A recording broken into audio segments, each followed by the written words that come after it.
Hello, and welcome to my channel. Today's story takes place in both LA and Orange counties in California. It is about four women who were in the comfort of their own homes when their lives were savagely taken. Unfortunately, I wasn't able to find pictures of at least two of the victims. Our first story takes place in Pacific Palisades in LA County. On January 2nd, 1962, 32-year-old Doris Bowman was found dead, submerged in a tub of water, shortly after 12 p.m. by a woman who was dropping off the Bowman's youngest son. Doris was married to a 39-year-old Dr. Frank Bowman, who was a medical director. They had three children, a 10-year-old daughter, an 8-year-old son, and a 5-year-old son, the one who was being dropped off. The day of the murder was like any other day. Dr. Bowman left the house around 7:30 a.m. for his job in downtown Los Angeles. The two oldest children went off to school. Around 8:30 a.m., Doris left the home with her 5-year-old son. She and other parents were part of a carpool group. Doris picked up other children and dropped them off at nursery school before 9 a.m. She then returned to one of the mother's homes and had coffee. She left the friend's home shortly before 10 a.m. and drove 10 minutes to her home. She talked to her mother on the phone at 10:05 a.m. At approximately 12:10 p.m., the mother, who was dropping off the 5-year-old Bowman child, arrived to find the house locked. The boy knew where a spare key was hidden. The mother unlocked the door and heard running water. She called out to Doris but got no answer. So she followed the sound of the water and found Doris fully clothed and submerged in the bathtub. Police were called and arrived at the home around 12:30 p.m. There was no forced entry, nothing appeared to be missing, and the home had not been ransacked. There were larger pools of blood throughout the home and smudges on the front door of the house. Police theorized that Doris had been attacked in the kitchen. Her shoes and fragments of her teeth had been found in that area. There were drag marks from the kitchen to a bedroom, then from the bedroom to the bathroom. It appeared the intruder washed up in the sink. Doris had not been violated sexually. Was fully clothed but severely beaten.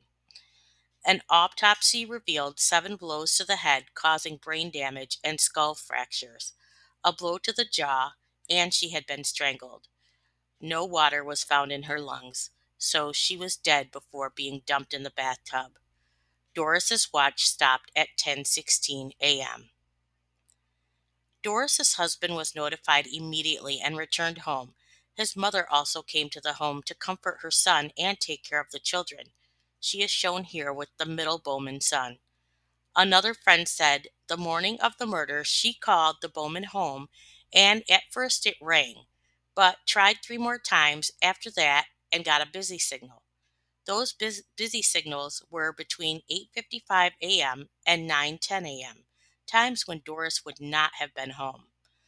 Police wondered if the intruder used the phone while in the home and then waited for an hour. Police could find no motive. The doctor and his wife didn't have any enemies but had recently received hang-up calls. Doris was a socialite involved in multiple community and charitable organizations. Homes on the Bowman's dead-end street had been recently burglarized. Police thought maybe the intruder entered the home and then hid and attacked Doris when she ended her phone call. But the biggest question was why? Police thought maybe the person was a drug addict and knew a doctor lived there and possibly was looking for narcotics. Police searched the home inside and out and nearby fields and found no weapon. The Bowman home was just off Sunset Boulevard on a dead-end street. It was close to the Riviera Country Club and golf course. The neighbors were questioned and heard nothing, no screams or a struggle. A young hitchhiker had been arrested in Venice a day after the murder and questioned. A caddy at the Riviera Country Club had seen the man in the parking lot and questioned him because it was for members only. Not sure if the golf course was guarded back then, if the man was able to access the parking lot, but it is today. This is the golf course used in the PGA Tour for the Genesis Open. When police questioned the hitchhiker, he had no money on him and he said he was looking for work.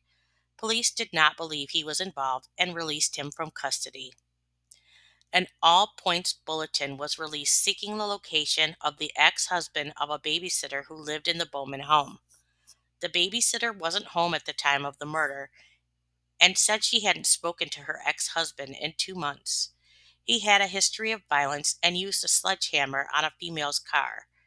He had recently spent time in a mental hospital. His last known whereabouts were in Arizona on December 8, 1961, which was about 4 weeks before Doris's murder. 3 other men were questioned and released. Police were adamant they did not suspect the ex-husband of the babysitter, but he was wanted for routine questioning. Tips came in saying the man fitting his description had been seen in Ventura County at an Oxnard gas station and bar, but he still had not been located. No leads had come in and police were at a dead end. January 15th, 1962.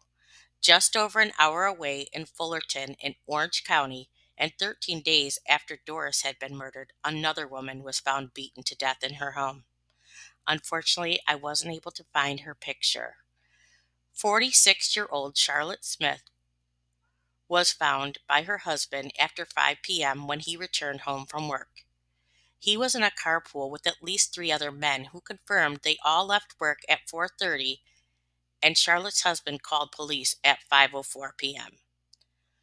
Charlotte was fully clothed and lying in a pool of blood in the kitchen. This is how the kitchen looked in 1962. Looks like a half wall divided the kitchen and dining area. Police said blood splattered as far as the front of the refrigerator. This is what the room looked like in 2013. The half wall that used to divide the kitchen and dining room area is removed. In the crime scene picture, you can see the kindling basket on the side of the fireplace. Here is a clearer picture of the area. Blood spots edited out in this picture, but it's clearer, and you can see the kitchen sink and window above where the officer is bending over. I reconstructed it as best as I could where the wall and 3 pools of blood were, so you can see the refrigerator distance. Here is another view of what the kitchen looks like in 2013. The home did not appear to be ransacked. Charlotte's purse was sitting on a table in the living room. It was open. Her husband said her wallet that contained $5 and credit cards were missing. Police searched inside and out of the house again for clues. They also searched the nearby golf course. No weapon had been found. The coroner determined Charlotte had been dead for about an hour before she was found. The Schmidts had 2 adult children, a 22-year-old daughter and a 20-year-old son who had arrived at the home shortly before Charlotte's body was removed. Neighbors said they last saw Charlotte around 10 a.m. when she was out getting the mail from the mailbox by the road. A next-door neighbor was out in his backyard gardening around the time of Charlotte's murder. His house is the one with the pool. The Schmidt's home is the other. He saw and heard nothing. No screams, no struggle, and no barking dog. The Schmidt's dog was tied up just feet away from the sliding glass door in the backyard. Charlotte was attacked near that glass door. You can see it in this picture looking toward the fireplace. Charlotte would have been laying in the dining area, which was between the sliding glass door and the fireplace. Neighbors saw a station wagon and also spotted a well-dressed man walking in the neighborhood. He appeared to be a salesman. The following day, the man was located and questioned. He was selling brushes in the neighborhood. After questioning, he was not considered a suspect and released. Charlotte's son said he last spoke to his mother on the phone around 1 p.m. Another friend spoke to Charlotte on the phone around 3 p.m. The friend said the conversation was normal and Charlotte seemed to be in good humor. Then Charlotte told her friend to hold on because someone was at the door. The friend could hear Charlotte and someone talking, and it took Charlotte a while to come back to the phone. When she did, she told the friend, "I will call you back." The Schmidt home was also up for sale. Police thought perhaps someone came to the door posing as an interested buyer, or it was someone she knew. Even though Fullerton, where Charlotte was found, was in Orange County, and Pacific Palisades, where Doris was found, was in LA County, police noted the similarities between the two crimes. No forced entry, no ransacking, woman home alone, fully clothed, not sexually motivated, beaten to death, last spoke on the phone, and both lived near a golf course. Police also added another detail, that in both murders the back sliding glass door had been left open. The only difference was, in Doris's case, she was found in the bathtub and nothing was stolen. The autopsy revealed Charlotte had been struck in the head at least 12 times. She died due to skull fractures and injuries to the brain. The strikes seemed to be consistent with the hammer. Her nails had been torn and blood splattered more than 5-foot radius around the room. There were threads found near Charlotte's body, and police were hoping they were ripped from the suspect's clothing. However, Charlotte used the living room as a sewing area, and a dress pattern was laid out on the couch, and a sewing kit was nearby. There was no blood on the doors leading from the house, and no blood on the patio cement where the slider was. Police said there was only one small drop of blood in the hall between the family room and the front door. A different view of the hall looking from the front door. The family room is to the left, and ahead is the back sliding glass door. January 18th, 1962. Police crime lab technician was reviewing scrapings found under Charlotte Schmidt's fingernails and using other methods, including a vacuum of materials they picked up from the Schmidt home, all of which was analyzed. The Schmidt home was dusted extensively for fingerprints. Orange County was really thorough into the investigation of Charlotte Schmidt's death. They were going to compare every fingerprint found that didn't belong to the Schmidts to the neighbors and investigators at the crime scene. January 19th, 1962. Police still hadn't found the ex-husband of the Bowman babysitter, but did arrest another man who was seen a mile from the Schmidt home.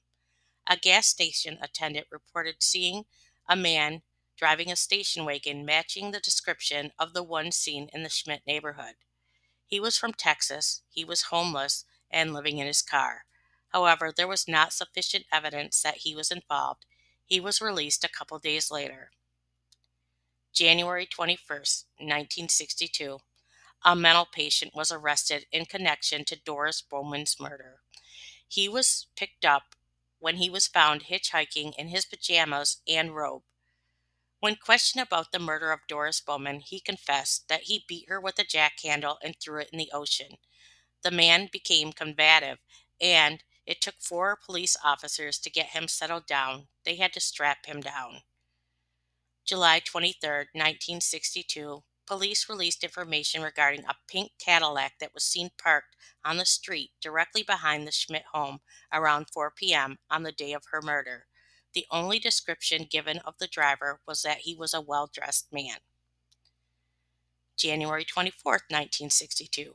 The man who confessed to Doris Bowman's murder was being sent for psychiatric testing.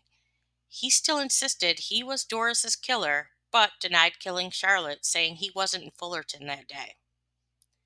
January 28, 1962, the suspect remained institutionalized, but police dropped the charges against him. There was no evidence to corroborate his confession. Everything he told them had been read in the paper. March 1st, 1962, another woman was attacked in her home. This time it was in Santa Monica in LA County and on the other side of the Riviera Country Club from the Bowman house. Just like Doris and Charlotte, the woman had been home alone. She was in the hospital in stable condition. She said she had surprised a man in her master bedroom trying on one of her husband's suits. The man struck her with a heavy object like a tire iron. She was able to escape but suffered a broken elbow, cuts, and bruises. Police were able to positively identify 31-year-old James Morrison as the attacker of the woman in Santa Monica. Bloody footprints in the kitchen matched a pattern on his shoes. Three other homeowners in Pacific Palisades area and Malibu identified the man in a lineup as being someone they saw leaving their home in his blue Cadillac. The woman who suffered the beating in Santa Monica also identified the man as her attacker. When police pulled James over, he had a 16-inch metal pipe by his side. Police were going to test it to see if it was a match to the murders of Doris and Charlotte. March 6, 1962. James Morrison made a full confession after police searched his apartment, which was only blocks away from the home he attacked the woman in. Police found a diamond ring and watch belonging to the Santa Monica homeowners. James admitted that he beat the woman over the course of 45 minutes. He said he told her not to scream and he wouldn't hurt her, but she screamed, so he hit her. He said he took her downstairs to the kitchen and she tried to make a break for it, so he beat her again. She was finally able to get away from him. James also admitted to other burglaries, detailing that he would look in the garage, and if it was empty, he would ring the bell and knock on the door. If no one answered, he would walk around the back of the home and let himself in using a pry bar. He also would park his car in neighborhoods and wait for people to leave. He said the day of the Santa Monica burglary, he was in the bedroom trying on clothes and heard the garage door go up. Police were also waiting to question him in the murders of Doris and Charlotte. James was being held on charges of attempted murder, kidnapping, and burglary in the Santa Monica beating. Police also took Dr. Bowman to James' apartment to see if he would be able to find any items from their home. Nothing was found at the apartment tying James to Doris's murder. A polygraph test given to James turned up inconclusive. However, he was still a suspect in both Doris and Charlotte's murders. July 30th, 1962. James Morrison was convicted of several burglaries. He was also found guilty in the murder attempt. Work records showed on the day of Doris's murder, James worked 8 hours as a plumber in Culver City that day. However, he was able to travel from place to place during the time, and police believe it is possible he killed Doris due to Culver City and Pacific Palisades being so close to one another. He was questioned extensively, and police were unable to obtain an admission. He was also sentenced to life with no parole for the attempted murder of the Santa Monica woman. James was no longer a suspect in the murder of Charlotte Schmidt. The Cadillac seen in her neighborhood was not the same color, and he did not match the description of the driver of the car in the Schmidt's neighborhood. Police did a wide area search for pink Cadillac owners in Charlotte Schmidt's case and carefully analyzed the crime scene findings in the lab, but unfortunately, they had hit a dead end in her case. July 19, 1962. The ex-husband of the Bowman babysitter was arrested for disorderly conduct in Peoria, Illinois. He had returned to Los Angeles and scheduled to take a lie detector test in the murder of Doris Bowman. 2 days later, on July 21st, he was cleared as a suspect. He passed a polygraph and a handwriting test, but the first time he took the polygraph, it was inconclusive. He was not charged with Doris Bowman's murder, but was convicted on grand theft auto and a stolen credit card from an oil company he worked for. Police considered James Morrison a strong suspect in Doris Bowman's murder. December 1962. The lead investigator in Charlotte Schmidt's case retired, but the department would still continue to investigate, even though they had run out of leads by this time. July 24th, 1963. 70-year-old Charlotte Crawford was found bound, gagged, and beaten in the head in her Santa Monica home in LA County. Charlotte's daughter grew concerned when calls to the house went unanswered. Her daughter received a call from a beauty salon asking why her mother had missed her appointment. Charlotte's daughter, husband, and son went to her home to check on her.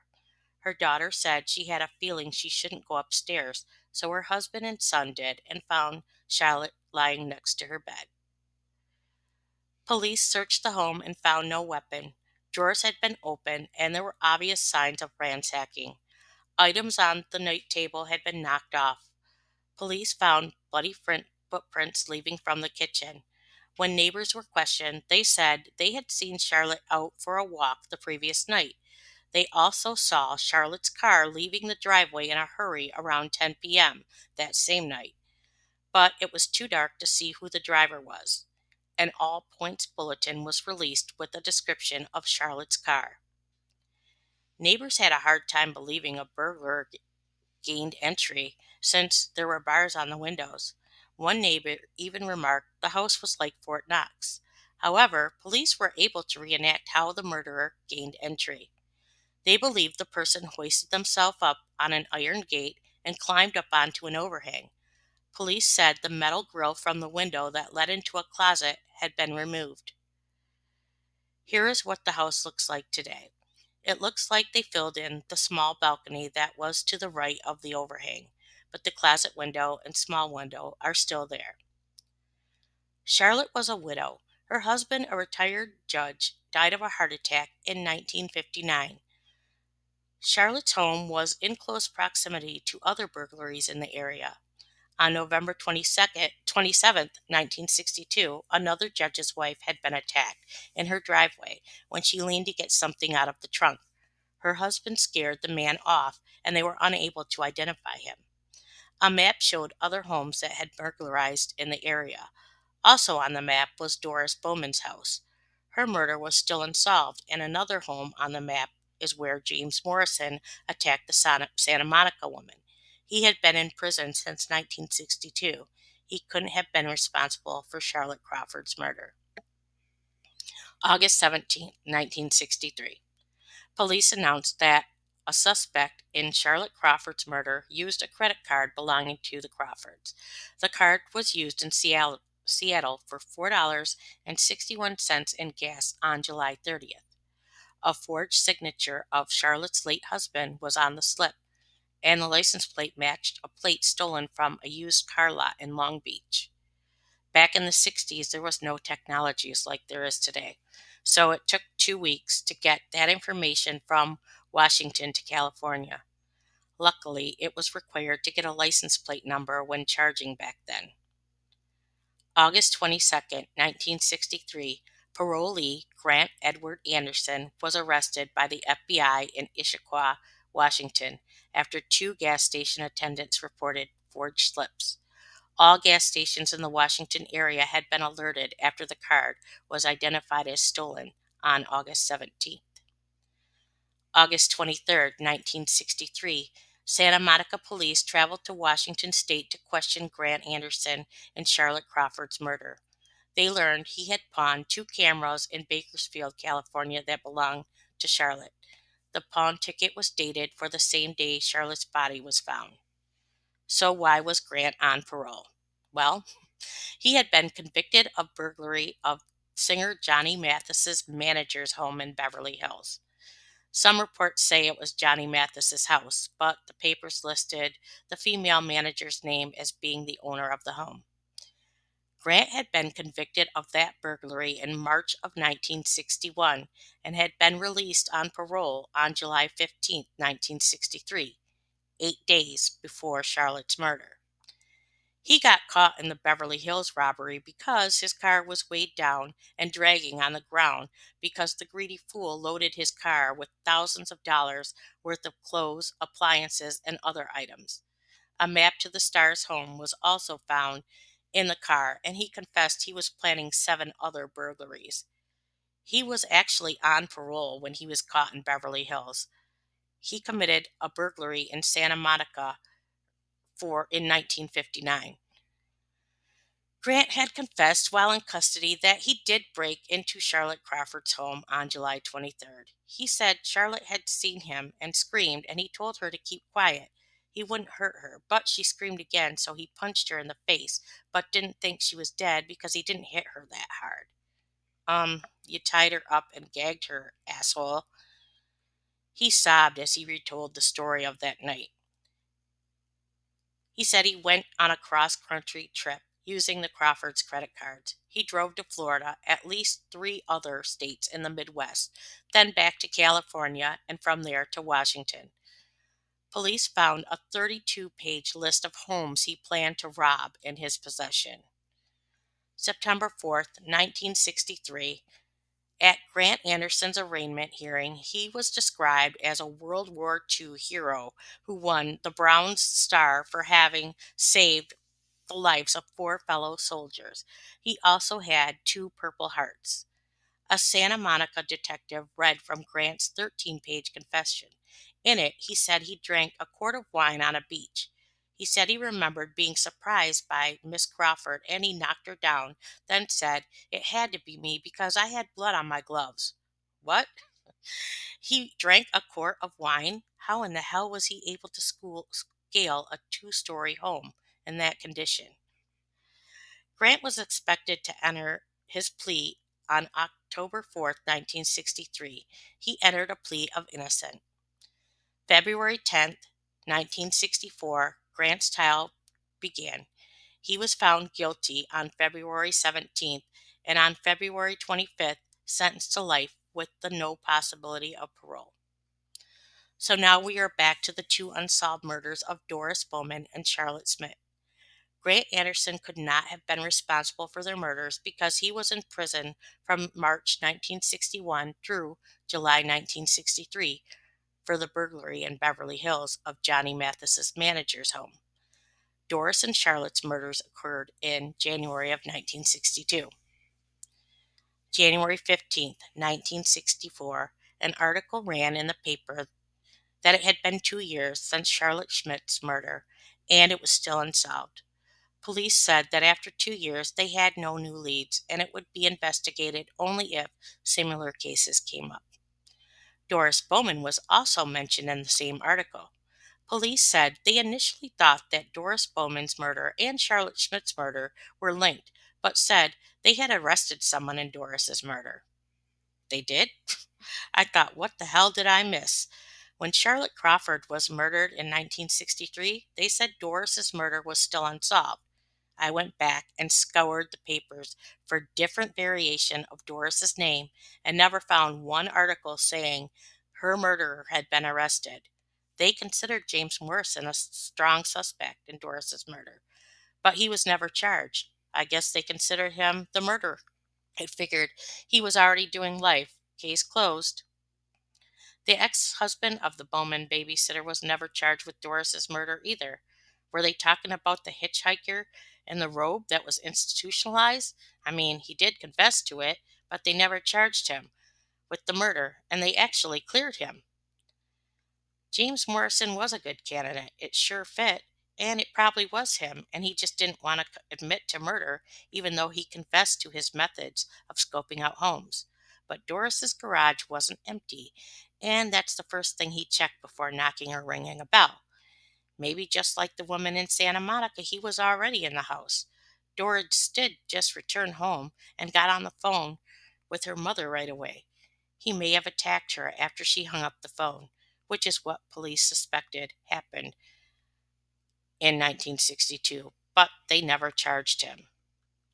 May 6, 1965, around 3 p.m. in the afternoon, 77-year-old Floy Redmon was found lying face down in a pool of blood on her living room floor in her home in Orange City, located in Orange County, California. She still had her nightgown, robe, and slippers on. The last time Floy had been seen was out in her yard around 8:30 a.m. by neighbors, and no one saw anyone suspicious in the neighborhood. A neighbor lady was the one who found Floy. She and another neighbor often checked on Floy because she was a widow and had no close relatives. Her only other living relative was a sister who lived in Michigan. Floy had been beaten with the lid of a pressure cooker. The coroner believed she had been dead at least since 10 a.m., Police were able to obtain fingerprints from other items. The lid from the pressure cooker had been wiped clean, but there were still small traces of blood and hair on it. It also appeared that Floy had invited her killer into her home. There were 2 cups of coffee and 2 types of cigarettes. Floy drank her coffee black, but the other cup had cream in it. Floy also smoked unfiltered cigarettes, but there were filtered cigarette butts left behind. A back room where Floy was known to keep money had been ransacked, but there was at least $650 found in the home that had not been taken. Police had no leads in the murder, and after 1990, Floy hadn't been mentioned again in the papers. Charlotte Smith also had not been mentioned since 1964, and of course, we already know Doris Bowman was never mentioned again because police said they arrested someone but never disclosed who. January of 2004, police in Orange identified the man responsible for Floy Redmon's murder. Every year, they would enter the fingerprints found on the coffee cup and saucer believed to be used by the killer into the FBI database. This time, they got a hit.